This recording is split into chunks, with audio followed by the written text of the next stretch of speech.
Hello, this is the Fight Back podcast, hosted by exercise scientist Georgia Very. Here you'll find a series of honest conversations about martial arts and mental health. My guests and I explore the statement that every martial artist has heard: martial arts saved me. How and why do combat sports save people? Listen to find out. Hey there, conscious combat soul. What, you? Yes, I'm talking to you. If you listen to this podcast, then you are a human being who loves combat and wants to be conscious about the way that you're doing it. You're interested in being more trauma-informed, more inclusive, and more ethical in the way that you teach and participate in martial arts and combat sports. And that's why I would like to invite you specifically to join our new group, the Conscious Combat Club. We're on Facebook, and there's an emailing newsletter that you can sign up for, the details for both of which are in the show notes here. But now, let's get to today's episode. All right, everybody, welcome to the Fight Back podcast. I am here today with Jiu-Jitsu purple belts Alex and Laurien. They both run a trauma-informed Jiu-Jitsu school and teach martial artists how to become more trauma-informed with their program, which is called Off the Zone. Welcome to the show, both of you. Welcome. Thank you. Thank you for having us. Thank you. Can you please expand a little bit on my introduction, perhaps one at a time? How did you both get into jiu-jitsu and what led to the point where you're teaching a trauma-informed program? Do you want to start? Yeah, I can start. So I did martial arts since, I don't know, I found recently a certificate of my yellow belt in judo when I was 6 years old. Oh. Ever since into martial arts, I got my black belt in German Jiu-Jitsu, which is more traditional. And at one point that wasn't enough. I wanted to develop more into depth, and so depth. So I picked up Jiu-Jitsu because I liked grappling, and well, I got smashed the first 3 months or so. I was like, what the hell is happening? So I was sold, and so then I switched completely to jiu-jitsu, picked also up kickboxing, Thai boxing, MMA. And at one point I was teaching in a local club, traditional jiu-jitsu, but I of course added in more and more BJJ. Mm-hmm. Then Laurien and I met on the mats training, and I got her to help as well with teaching the kids. And with the kids in the club, we got to win a national level championship tournaments. And that's where trouble in the local club started, because the 12-year-old kids were beating up the black belts over there. Mm-hmm. So there's trouble started, and at the same time in the club we were training, trouble started because the BJ club. In the BJJ club, in the BJJ school, sorry. Because Laurien was sexually harassed there, and the instructor punished her and me, and I didn't know what was happening. I was just, before the instructor was always very helpful and positive, and suddenly I was punished for anything I did, and I was totally oblivious. I didn't understand what was going on until at one point Laurien was telling me and showing me messages and stuff, and I was like, now I understand. Well, and then I was also like, we were deciding we have to protect the youth, especially the girls, even when he waits till they are 18. At 18, they don't have the understanding and the what is going on. They're still too easy to be manipulated by someone who has this much experience. And even adult women struggle too, let alone ladies that then are just still kids in those aspects. Totally. So that's when we decided to start up our own school. And trauma informed at that. Exactly. So that is like his side. My side, I started, I think, when I'm around 15 with martial art, different types of martial arts. And eventually I came then to BJJ. As a younger person, I was sexually assaulted, abused, and I had really issues when men would touch me, especially men of a certain age, not just my peers, because it was an older man who did that. So even when an older man would just look at me, would for me already be triggering, which for me also very early showed that's not a way to live. Like, can't be that somebody who literally is not a threat at all, I feel threatened. And then I am a very confrontational type of person, or direct, maybe because I'm Dutch, I don't know. So that means that when I realize that I have a weakness or something that obviously is impacting my life negatively, I'm like, okay, I need to get over it. Only later I realized I was just kind of exposing therapying myself, but that's then like what I realized later. So I thought, I want to feel safer. So, and I always loved martial arts. I mean, as a kid, Dragon Ball was like my absolute favorite thing. And I thought, it's male dominated, so let's enroll. And then eventually BJ was then the one, which was of course most triggering, because many positions are or can be very similar. And of course, there's a lot of touch. So when I started, I was the only girl. I was tiny. I was in like in my early 20s. And I was surrounded by big guys. And in the Netherlands, guys are big. So then you don't know anything. So then when it's time to spar, they go on you full hardcore, because they're not used to spar with smaller bodies anyway. So that was, of course, a big struggle. Then meanwhile, the coach, however skillful he was in BJJ, didn't understand trauma. So even though I informed him, he just let the guys do whatever. So I had, of course, traumatic memories and flashbacks as we were rolling. So I was fighting them, trying to survive, and trying to cope with me being in the past, being somewhere completely else. So the first 6 months when I went home by train, I was just crying. Not because I was necessarily sad, but it was just too much. And often, definitely, I got re-traumatized as well in the process, to the point where I could sense that the coach was like, yeah, BJ is not for you, because he stopped investing in me, coaching in me. And what actually saved me in that regard was me going to Oxford to study there. And I said, I paused my contract there, and I said, I will then continue in Oxford, which I did. And there it was a completely different atmosphere. Not that necessarily they were directly trauma informed, but the teacher himself was smaller body. So at least he understood that issue. And he just started from the beginning. And luckily, there were also more students and also people my size. And from then on, I realized, like, wow, BJ can also be so much fun. Like, it's not the art, it's like the coach that kind of makes or breaks it for you. Totally. And meanwhile, there I also started with yoga with Danielle Beck, who later then founded Yoga Impact Charity, who is trauma informed. So there, kind of the seeds were already, in my system. I want to continue with trauma informed, and I didn't know in what way. But then when I, of course, later met my now husband, then it was clear that if we're going to go pro, then I wanted to be a trauma informed martial arts and yoga school. So that is, I think, in short or in long, our introduction. Which was perfect, right? And I really want to get into what is the difference now in your school, but I think it might be helpful for listeners to hear from both of you. How do you define trauma? And maybe from there we can talk about what's different in a trauma-informed versus regular BJJ school. So how we define trauma is that the nervous system is overwhelmed to the point that it cannot function properly. Like, usually we then enter in this fight and flight state, which is a good thing to have. That's how we keep ourselves safe. But when we cannot finish this loop and go back into homeostasis, that's the problem. So we stick in this fight and flight modus, which ends up a lot of stress in the body, which also can manifest in physical illness or injuries, and of course also emotionally.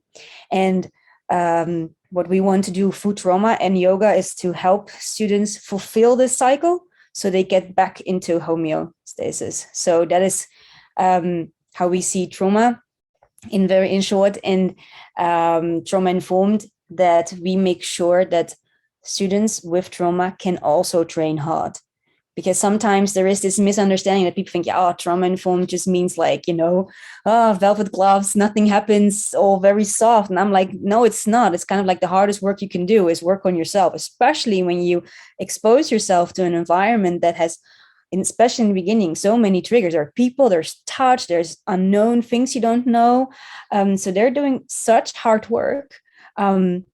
So in doing that, we want to make sure that they're safe, that they can get out of their shell, they can get out of their comfort zone, and therefore also train hard, just as people that at the moment may not struggle with their mental health.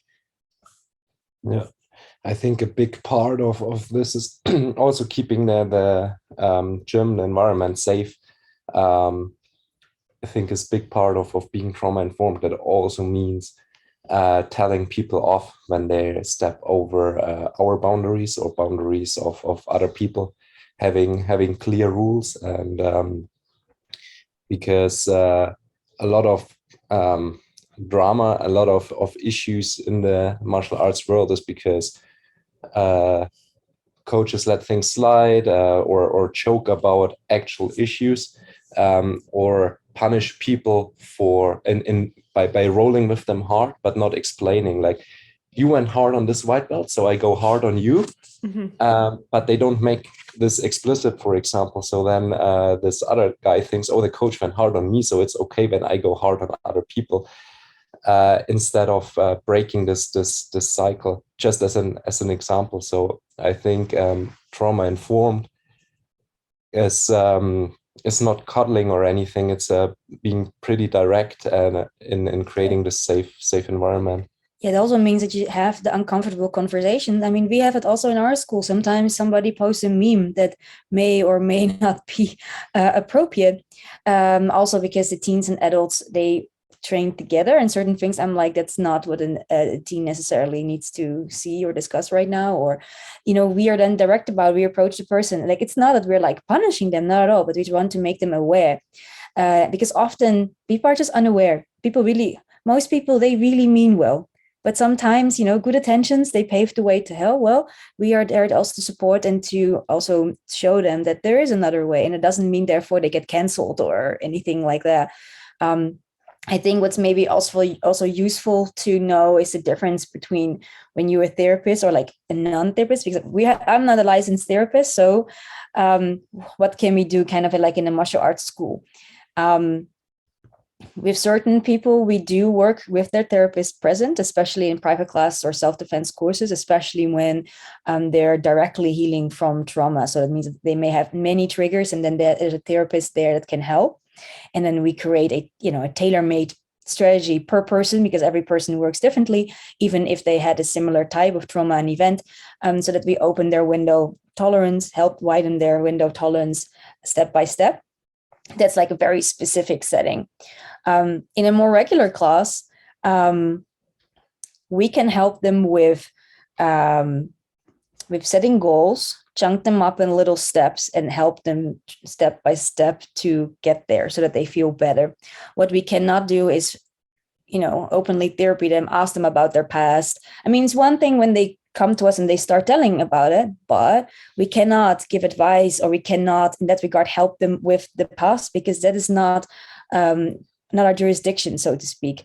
But what we can do is when they say, oh, I have these and these and these triggers, we can help them to a little bit diffuse these triggers by, if touch is a trigger, we can start with conversation starter games, we call them, that you have like little touch and you build it up over time, so that we help them create this new narrative that kind of diffuses a little bit the amygdala, that when touch, a trigger comes in, that the amygdala doesn't immediately think, oh, let's go to fight and flight, but instead gets this more positive output in thinking, oh, despite the fact that, for instance, I have been sexually assaulted and physical touch is difficult for me, I also like physical touch in the context of BJJ because it makes me feel good, makes me feel confident.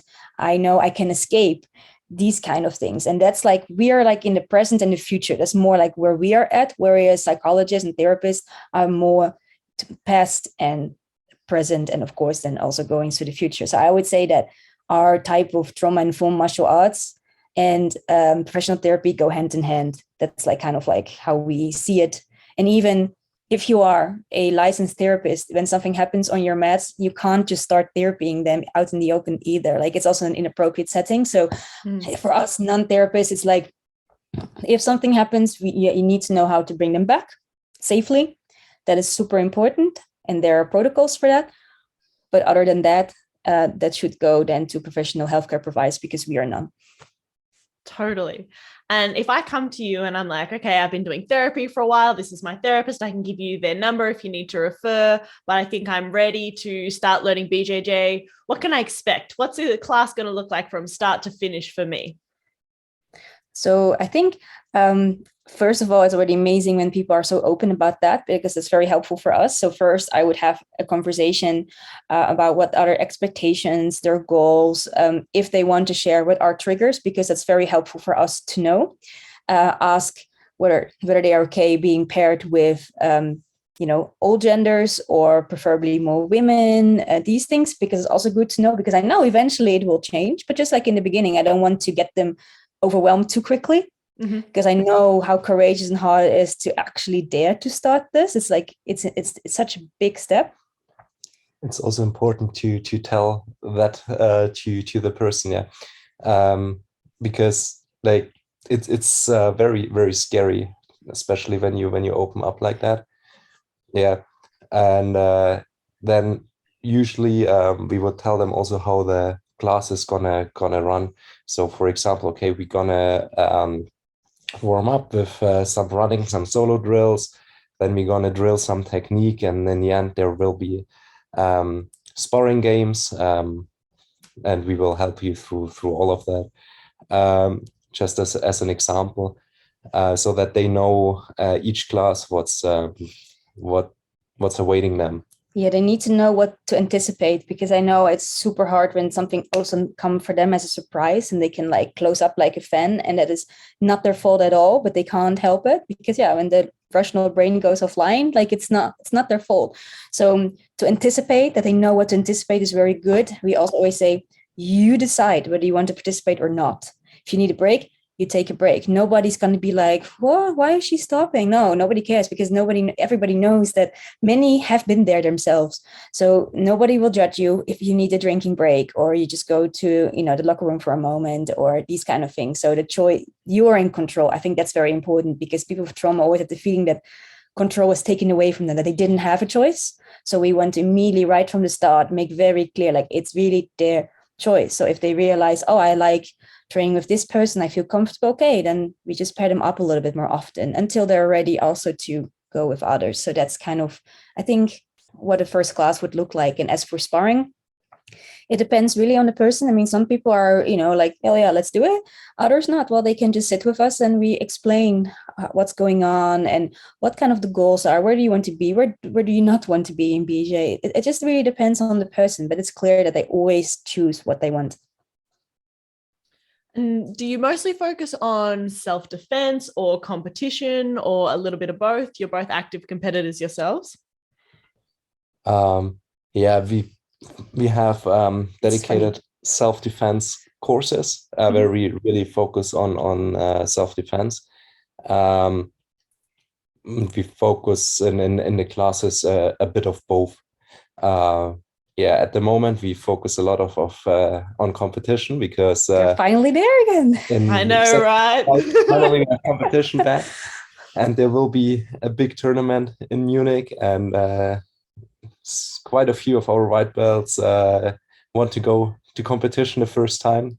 So we'll be preparing for that. Super excited about that.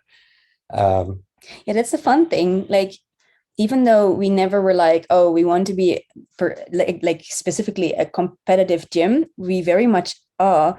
And it's kind of like just grew because we compete. And we always say, it's just a good experience. Even if you otherwise are like, no, it's not for me, that's fine. But then you will never regret it because you did it at least once. And also because we compete, you kind of, show by example. I mean, I'm tiny. Often I have to fight weight classes higher. I mean, when I just got my purple belt, the only thing was available to me was fighting women 15 kilos heavier than me. Plus it was like purple and up. So I also got to fight a brown belt, and I was just like a month purple. But, I just do it. And the thing is that other students are like, okay, it's okay. So they don't think it's so out of the comfort zone. So they get their fights in. And the fun thing is we are very, very competitive, even though that's not where our emphasis necessarily is on. The emphasis is on skill development and having fun. But for us, competition is also fun, kind of, if that makes sense. Yeah, competition is also widening your window of tolerance. It's stepping out of your comfort zone and testing your skills against people you don't know. Yeah, can you still listen to your coach when aroused? I mean, like there's a lot of things. We also learn a lot from our students where they're at and how it goes, because some people are maybe can be absolute in a positive sense monsters in the gym, but then when they go to competition it's different, because the mind game is such a huge game. And we also see where they are at, and then we also know again, okay, what can we work on further. Yeah, so I love that. I think helping it. Sorry, what was he saying? Go ahead. It's a fun tool to develop the individual, but also the team. It's also really, the team grows together because they focus together on competition. They go there together. They go through the stressy moments together, and afterwards they celebrate together. So it's and also those that did not go to competition, but they are there to help prepare them. So they are also part of it. So when there are successes, and success does not always need to be a medal. Success can be, I worked on this guard for a while, and it worked in competition. Or, I'm just now in a new belt level. I just want to see how long I survive, so to speak, because you have to learn how a new belt level goes. That are all kind of successes, and like this, they always win. That's the thing. Winning is not a medal per se. It's nice, it's a bonus.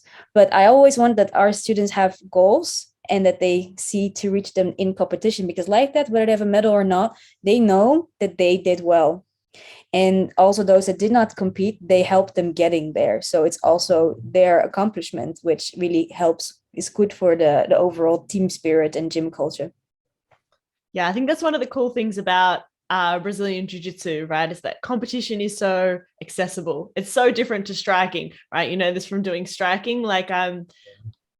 And again, of course, we're not encouraging per se our students to be like, when are you going to compete? I would never say, when are you going to compete? Just like I know you wouldn't say, when are you competing? But it's much more likely that a BJJ student would say, hey, I'm thinking I might try out a competition. Whereas for Muay Thai, it's a big deal to go, I'm going to do a competition, because of course there's the impact. Whereas Jiu-Jitsu is you lose and you get to tap. And I definitely agree. I learned so much about myself in competition. You really realize whether you tend towards fight or flight, or, how you respond under pressure, how good your jiu-jitsu is against someone who's totally new and doesn't know your game as well too, is a big part of it. So it's very cool.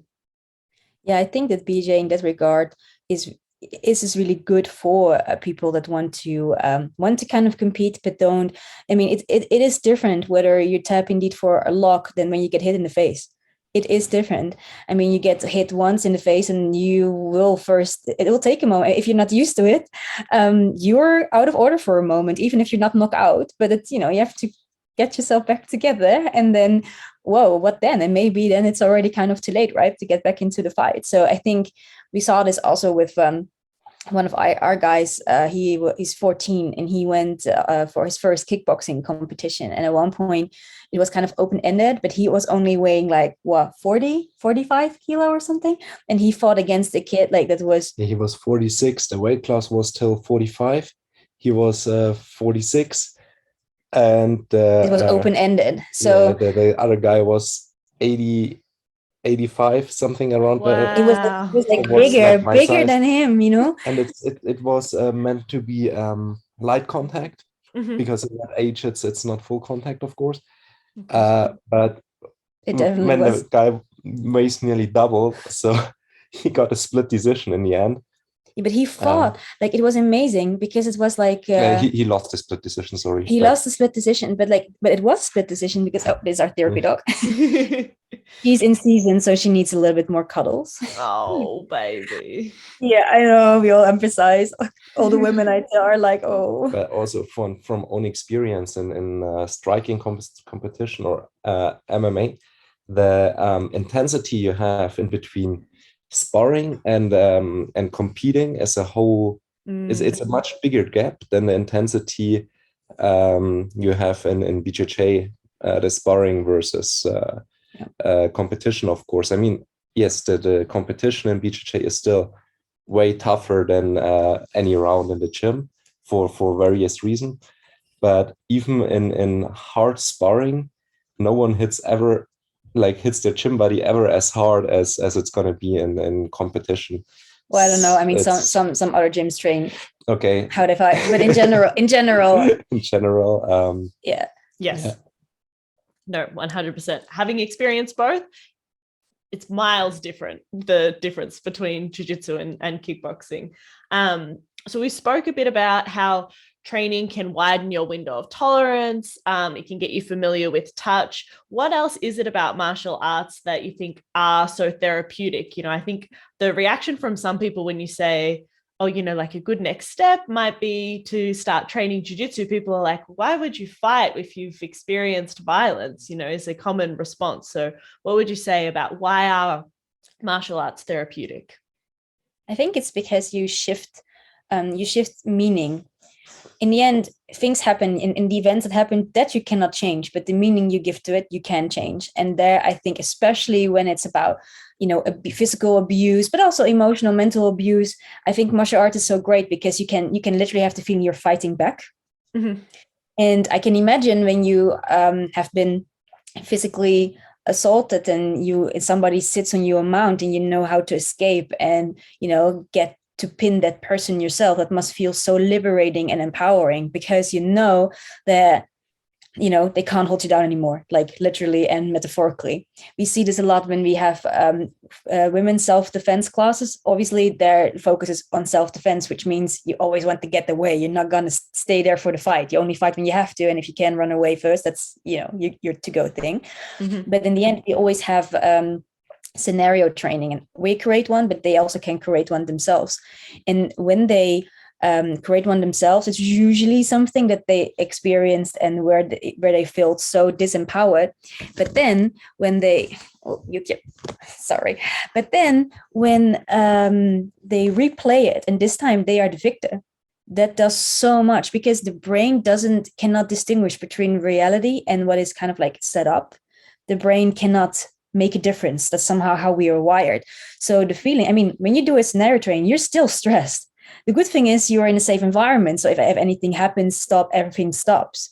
You're not in real danger, but there's still perceived danger. And then when you get to fight back and you are the victor this time in this story, for many, that just is so incredibly healing. And sometimes even it's enough to finish this cycle and they can just get back in the parasympathetic nervous system. And that's why I think martial arts is so great, because it's really an active way of fighting back. There are many ways. You can do yoga, you can do art, you can do music. And I also think people that tend to dissociate a lot, I think more active practices like in yoga would be definitely Ashtanga yoga, not like these passive ones, or martial arts, I think are way more helpful because they people that dissociate often, it's kind of like reversed, that their parasympathetic nervous system is hyper developed. So if you want them to calm down more, that's like especially not what they want, what they need. They need their work looks a little bit different. And I think that's why some people tend to like martial arts way more, because there is more action. It wakes them up. That's why I think martial arts for some or quite many people, I believe, can be super therapeutical. Yeah, I think it's also, it demands discipline, martial arts. So I think, and then you get results, you get quicker, it's very quickly better in martial arts when you get this discipline. But when you're disciplined, you show up and your coaches help you with that also to be more consistent, then it also gives stability, a lot of stability. And I think that is also a big deal. and also it's self-paced. It's you do it for yourself. It's not a team sport where, like, I've had bad experiences with team sports in the sense that I was usually blamed for when my team lost. And I heard that experience quite often. So for someone who might have triggers and not in a team sport, when one team plays against the other, you don't have also in training, you're not like, oh, I sit out because you it's hard to take that choice because it's about the team. But when you then don't perform on the field, then everybody is like, why didn't you perform, right? And in martial arts, you have more choice because you do it for yourself. I think as yoga, of course, or dancing, depending. But yeah, so I think that's also something that really helps. I think in martial arts you have like the team behind you, but in the end, it's just in the end you are the one fighting, right? And I think you can't be blamed for anything. And I mean, you should also never blame yourself. I mean, like some days are good, some days are less good, and that's also part of life. Learning how to deal with the bad days and still getting some things done is like the key and the breakthrough here. But I think because I also came from team sport, I played volleyball at a high level as a teenager, and for me it was like reverse. I was only allowed kind of in the team by the other women because I was good in what I did in the position I was placed. But other than that, I didn't play any roles, kind of like reverse. But also there, if we would lose, usually somebody would get blamed. But I was always like, yeah, but it's a team effort. Like if we lose, we all lose. It's not just because one person. But also we, of course, a bigger team. So some people then get on the bench and don't get to play. And I think that's really a sad thing. Then they train super hard, but they don't get to play. They don't get to play a game. Whereas in BJJ, everybody gets to play a game. Maybe we have to modify it a little bit based on their mental or physical need. Because also when somebody has a physical injury, we also modify it for them a little bit. And the same, I think, should be much more commonplace, that when people also have a mental health injury, so to speak, that we just modify class so that they, again, also can train hard. Yes. It's a great segue, because I think a lot of coaches are pretty used to, students wearing a knee brace. Is always like, I feel like at least 20% of the class wearing a knee brace in jiu-jitsu. Other injuries, we work around them. That's fine. But yeah, a lot of coaches are really well-meaning, like they care about their students, but they just don't have an awareness of trauma. So where can those coaches kind of start to become a little bit more trauma aware, not to necessarily run a trauma-informed program, but if they're listening to this podcast and they want to create a more inclusive gym? I think it's always great just to ask people, like, what are their goals? Like, why are they here? And what are their goals? And they may be more open or less open. That's totally fine, but you will get a feeling for it. One super simple thing, just ask your students how they are doing. All of them. Not every time, because, you're busy and all these things, but just when people come in, just ask how they're doing. And maybe they say, oh, I'm fine. And sometimes they're like, they come back to say like, actually, I'm not fine. Or they say like, oh, I had really a rough day. Or they're like, oh, today was lovely. Or like, oh, the weekend was great. I don't know, something. But they know you care. We see it a lot with all ages, really, that when somebody comes in and we feel that they're a little bit off, we just ask, hey, how was your day? How are you? Like, no leading questions, not saying like, oh, you look like you had a shit day. No leading questions, open questions. And usually, even when whether they answer or not, they will feel better. They go into the locker, they change, and then they know, oh, I've been seen. And that is so massive. That already does so much. I mean, I know many stories of people that just asked somebody who was really contemplating to commit suicide, just that somebody just asked them how they were doing, prevented them from doing it. They were often unaware of that. So often we don't even know how many people we literally save by just asking how you're doing. And even when they say, oh, I had a rough day, well, then you can say like, wow, and you have a rough day and you still made it to class. Awesome. Well, let's have a good training, like, that's how people feel included, and that they are wanted and that they are welcome. And I think that would be really one major thing that doesn't really cost anything. I mean, sometimes maybe you get a conversation that they tell you how rough it is, but then you're also like, okay, well, thank you for sharing. I'm going to make sure you will have a good training today. And then I think people will feel very, very happy. Another one? I think in general, learning about what is trauma and how does it affect people is, I think, a great way to start. When you want to take it a little further, we have it in our pillar 1, for example, of the Thrive method. We have what is trauma, and how do you see it on the mats? How does it affect people on the mats, and what do you do if something happens? It's not necessarily that you need to run a trauma-informed program but you will have people that have some kind of trauma, whether it's PTSD or overwhelmed from work, or can be anything. But then it's how do you recognize that on the martial arts mats, and how can you help them to get back in homeostasis at that moment? Basically, mental first aid on the mats. And how do you help them widen their window of tolerance? How do you do all these things? I think it's learn what trauma is and what you can do, how you recognize the signs, and how you. I also think like if somebody like sprains an ankle or something happens, we all know what to do, right? Mm-hmm. Or something else, something's bleeding, whatever, we all know what to do. Excuse me. But when somebody has a anxiety attack, panic attack, traumatic flashback, I don't think that we know what to do. I mean, what do people often do? First thing they touch, because they want to console, which is exactly that you should not do. Unless you ask for permission, and they are able to say yeah, but when they're somewhere totally else, they probably would not even be able to tell you whether you can touch them or not. They're like these very simple things that just by knowing what my husband said, knowing what trauma is, it will really open up a whole game. Also, you will take things less personally as a coach. Why? Because sometimes people can act out. That happens. People have stressy lives. Also without trauma, people can have like stressy lives, but often we tend to take that personally. But when you can recognize signs of super stress, of maybe anxiety, but also like traumatic behaviors, then you also will know where to place it, which means that when you don't take it personally, you get to help that student much better.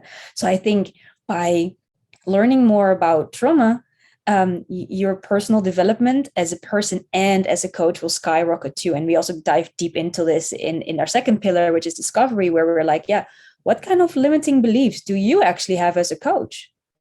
Like, if you don't have many women in your school, why not? Why do they maybe come but not stay? What is happening there? Because you may be actually a very kind person, but something in communication or things that are happening there, maybe you're nice, but maybe your students are not, because they think that, we're not, there are no real boundaries anyway, so we can pretty much do what we want. Well, maybe a leadership skill would be to enforce some more core principles of how we behave amongst each other. And that are just already little things. If you as a coach stop looking away and start to have these sometimes uncomfortable conversations and just say like, this I don't want to see on my mats. And if you don't align with my core principles, then my school is unfortunately not the school for you. That will be already great. So I would say, ask your students how they're doing. Do learn a little bit about what is trauma and especially how you can recognize it, and make sure that you don't let aggressions, no matter how minor they look, don't let them get away with it, because they can grow and fester. When you do those three things, you will have all of a sudden a way safer space. And it didn't really change anything in how you teach. That kind of like remains the same. I mean, maybe there's some difference in language, but for the rest, that remains the same. So when you do these three things, it will really change, and students will thank you for it. Nice. I love it. One of the things we touched on right at the start of our conversation was coaches that send messages to students like sexual advances. And this is rife within the martial arts community. And certainly we're hearing a lot about it in jiu-jitsu at the moment. I think you've already covered quite well for coaches, how they can look at, how do they set boundaries with their students. If you are the gym owner, of course, like those are the kind of things to do. But oftentimes I think students are at gyms where they feel like they have kind of like a commitment to or a connection to, or perhaps they have many friends at the gym already. And so for whatever reason, they don't want to leave, but they suspect that something like that might be going on. Maybe it's happening to a friend, or maybe it's happening to them personally, or maybe they just kind of get a gross vibe. What advice would you give to practitioners for creating cultural change within their gyms? So I call this being an upstander and not a bystander. It's like a way how you can become an ally. There are many ways how you can become an ally, but especially when you're like of lower rank or not, not somebody with direct power that you just can kick somebody out. Be an upstander. And that means I just say something, say you're a guy, you're in the locker room and other guys are saying some very gross things about the ladies and they're not there. They cannot defend themselves because obviously they're not in the guys' locker room. Just say that this is not okay and explain them why this is not okay, that this is not the type of language or that you want to hear or is necessary. You can be an upstander when you realize that, I don't know, say two students are talking and you get a bad vibe about it, what's going on between you, just come in and say, hey guys, what are you doing? Just, what are you discussing? Just interrupt it. And then afterwards you can ask either both or the one that you think is the victim, like whether everything is okay, whether they want you to do more or anything like that. I think as an upstander, if you interrupt behaviors, when you call out behaviors, people will start to realize that they're like, we always talk about mat enforcers, right? That like if somebody comes in who has a chip on his shoulder, there's the mat enforcer. Well, we also need a mental health, or against bullying and harassment mat enforcer. So the upstand is kind of like be the mental health mat enforcer in terms of that when you see that something happens, just say, hey guys, how are you doing? And keep an eye on it. When you realize it keeps on going, well, that's then maybe time to have a conversation with that student or better to talk to the coach. It's also important, like when the harassment comes from the coach, you can address it to the coach, and if the coach doesn't see it, doesn't want to understand it, you won't be able to necessarily change it from the bottom up, apart from you get the whole team together to do that, which is a hard thing to do. So when you then stay in that team and you're a bystander, because you can't change the coach's behavior necessarily, then best thing is, as hard as it is, to leave. We done it ourselves, and it's really hard, and it's not the easy path. But when you stay there, you indirectly show that the gym is okay. Especially once you've seen it and you stay, you tell everybody else, every new guy that comes in, you tell basically that gym is cool and they should train there just by being present. And so I think then it's time to take your responsibility. And I mean, I really want to say for the listeners, like, I know if you talk to a coach, you probably will get punished for it, depending on depending how toxic that coach is. If you have a good coach, this is the thing. If you have a good coach, you know that when you approach him or her and you're like, hey, I noticed this, they will think about it and they won't punish you. And actually they will be thankful because they were probably not aware, and they would like, thank you for making me aware. But if you have such a coach, you most likely don't have to do it more often because they are already more aware. So if you're really in a school where you have the feeling that if I speak up, I will isolate myself only more, that would be a strong red flag that maybe this is not the school that you want to represent. And indeed, as Alex says, like if other people come and there are people, it kind of signifies like, oh, this must be a safe space, a fun space, because people are there. So I understand it's really, really hard. I mean, if you insist on staying, then definitely become a upstander by definitely keeping other people safe, by protecting them, by interrupting, maybe walking somebody home to be sure, like these kind of things. Even though it's kind of like, the inevitable would be ultimately then to leave if indeed nothing changes. And in the end, it's also a bit like this metaphor about the nail and the dog. I'll just explain this very shortly. Like there's this story that the dog is like moaning, is in pain because it's sitting on a nail. And then somebody asked the owner, why is the dog not getting up? why is the dog getting up so that the nail can come out? And then the owner says that's because the dog thinks that getting up is going to be more painful. Getting it out is going to be more painful than staying in this nail. So it will just stay there being in pain. So I think in these type of situations, as long as it doesn't hurt enough, people won't stand up, become an upstander or leave. Also because they think the bargain is not good. They think it's going to hurt more for them to do it than to actually accept the pain, the suffering they are already either witnessing or seeing. And I think that's maybe also something that we as a community should reward much more, that actually doing this, getting up and getting this painful nail out is actually a rewarding thing, that in the end you feel better. I mean, when we left, yes, we missed people that we had good connections with, but if those connections are strong, those connections will stay. And in the end, from when we were out, then we realized how toxic it actually was, and we were like, why didn't we do this sooner? But of course, when you're so close on it, it's very hard to see like how good or how bad something is. So yeah, it's hard, but I still ask, like, even if it's in little things, just to make it a safer space, that's definitely what you can do.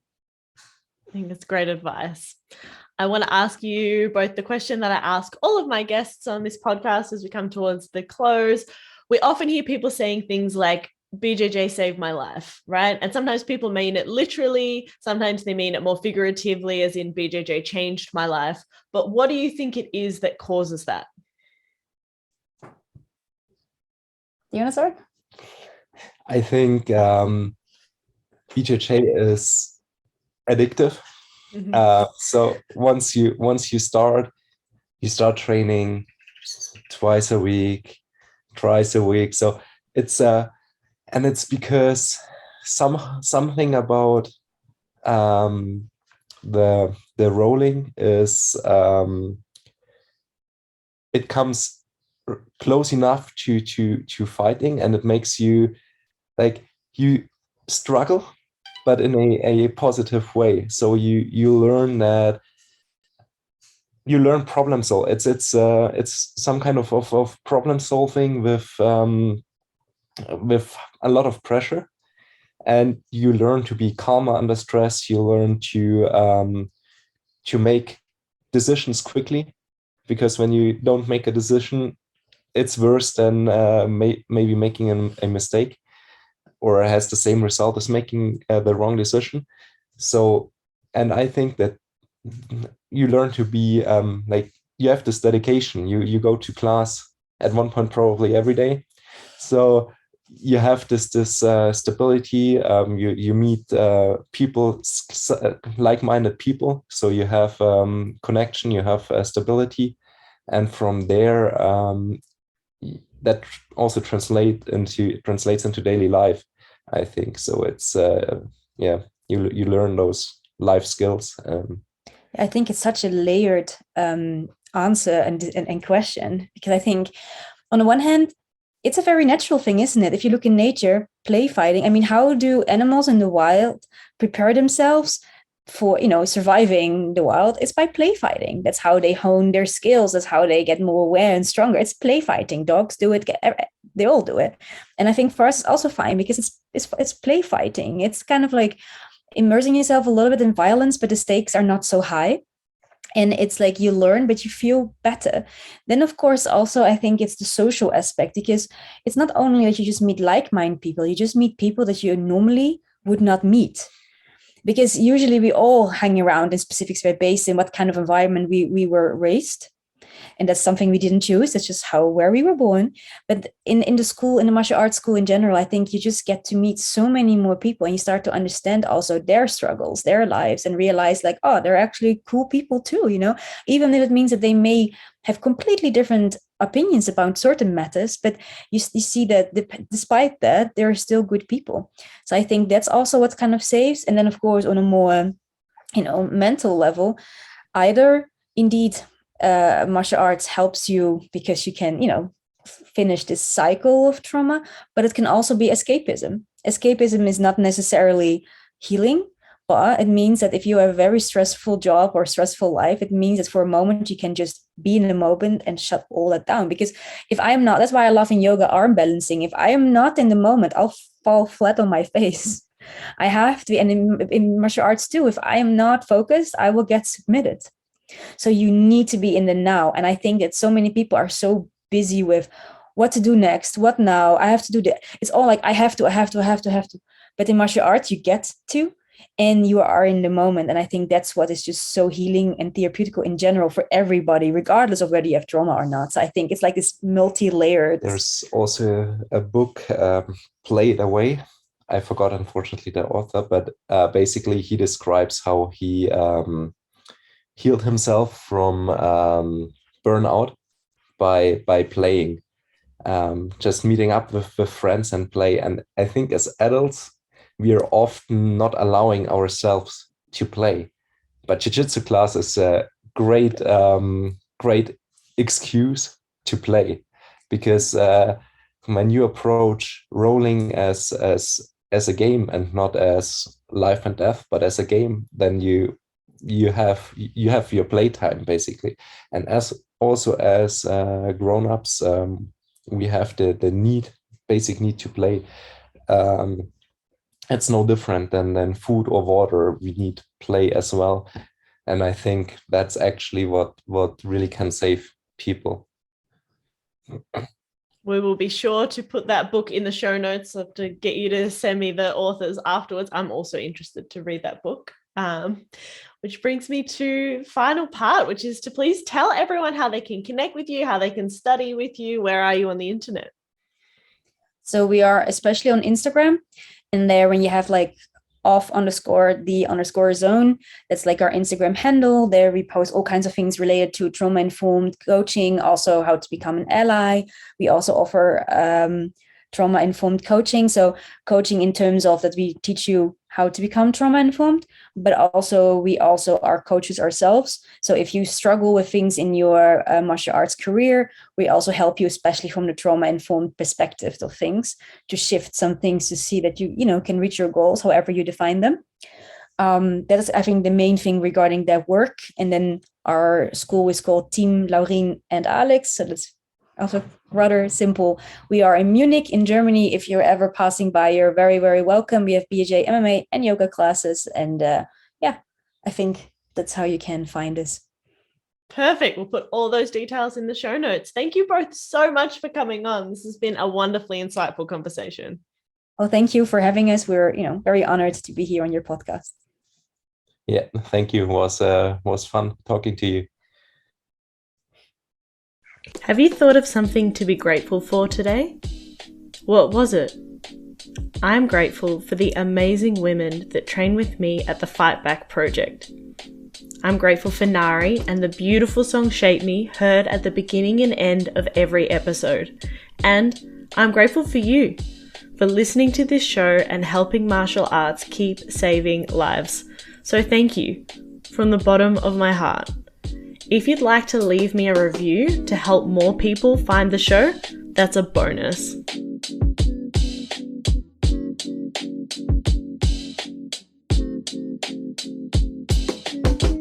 need to know that nobody shapes me but me.